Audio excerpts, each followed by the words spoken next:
Hai Tribuners, kembali lagi di acara Smart Gen. Di sini kita menghadirkan narasumber anak muda, keren dan berprestasi yang siap membagikan kisah inspiratifnya kepada kita semua.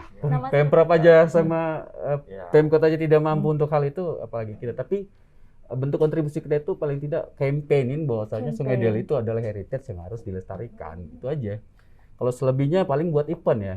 Kita campaign deh, lebih banyak pada campaign supaya orang-orang tidak lagi buang sampah ke sungai gitu. Terus tadi di pertama kali tadi kita tanya tadi lagi nyusun program dan akan jalan bulan 4. Itu kira-kira program apa yang akan berjalan? Gambarannya nih Bang.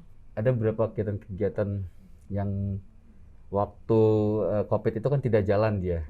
Tidak jalan. Jadi ini coba karena sudah pakai prokes, coba kita jalankan. Kayak kemarin itu ada Ramadan Camp yang tidak jalan di tahun 2020.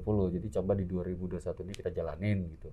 Ada beberapa lagi kayak ada pembangunan taman mimpi anak-anak karena kita butuh tempat yang layak untuk pendidikan anak tepian Sungai Deli. Kita coba untuk bangun taman mimpi di situ. Banyak lagi deh, kalau dijelasin banyak sekali sampai tahun 2022. Dan itu berkembang sih programnya sesuai dengan situasi dan kondisi yang ada.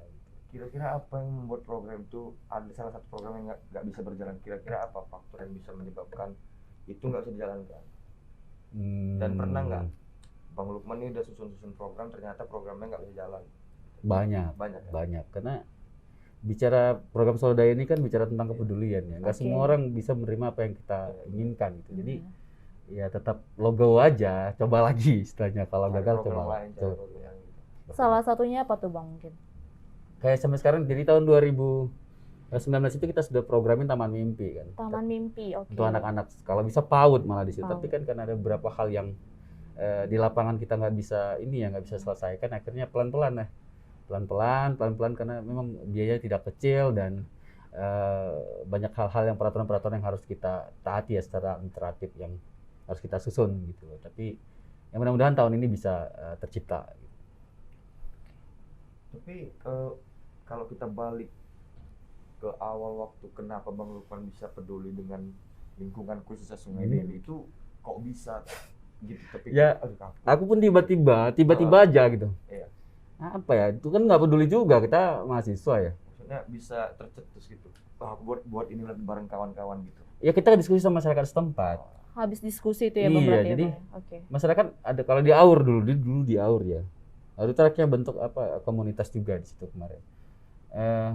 Tapi mereka sudah bisa berjalan sendiri, akhirnya kita keluar dari situ. Nah, terus ada lagi di Badur dan sudah bisa berjalan sendiri. Aku juga berharap nextnya ketika Sasude ini juga sudah bisa berjalan sendiri dan dikelola oleh masyarakat sendiri, ya kita nggak di situ gitu. Itu haknya mereka. Tapi tetap di bawah koordinasi dan koordinator kita. Salam semut. Wow, dan ini kan Bang Lukman ini kan orang Toba ya Bang ya, orang Toba yang merantau ke Sungai Deli dan menjadi relawan membangun suatu komunitas nih Bang. Mungkin kita penasaran juga gimana respon dari orang tua Bang Lukman atau keluarga Bang Lukman mengenai apa yang Bang Lukman buat saat ini? Nggak ada. Jadi tetap dukung karena ya kalau di kampung kan itu beladang ya. Beladang ya beladang tetap beladang karena prosesnya beladang kan. Tapi kalau untuk hal ini orang tua tetap membebaskan anak-anaknya untuk lu mau apa cari, yang penting itu tidak melanggar norma-norma agama dan lain-lain. Karena memang di keluarga memang dididik dari kecil itu harus mandiri dan bisa hidup dimanapun secara survive gitu. Dan kalau bisa membantu banyak orang, bermanfaat bagi orang sekitar. Apa yang bisa dibagi-bagi, yang bisa dilakukan untuk orang banyak, kalau kita masih bisa lakukan. Terus boleh kasih tau campaign dari Salam Semutnya apa kira-kira yang paling campaign utama? Atau mungkin pernah berkolaborasi juga nih Bang gitu. Kalau jargonnya sih jaga alammu maka kau akan selamat di alammu. Jadi jaga alammu maka kau akan selamat di alam. Jadi alam itu akan bertindak, alam itu akan melakukan apa yang dia inginkan sesuai apa yang manusia lakukan itu. Jadi selama ini kita banyak menyalahkan alam itu sendiri ya, banjir segala macam. Padahal kita nggak nilai kepada diri kita sendiri sudah semana kita memperkosa alam itu. Ya aku pikir untuk semudah-mudahan kami bisa jadi inspirasi buat teman-teman yang lain merubah pola pikir tentang, karena banyak yang nggak sadar lagi ya tentang lingkungan, tentang kondisi alam ini. Mereka berbuat semaunya dan sesukanya sesuai dengan keinginannya, tanpa harus memandang, tanpa harus melihat Dampaknya gitu. dampak ke depannya seperti itu.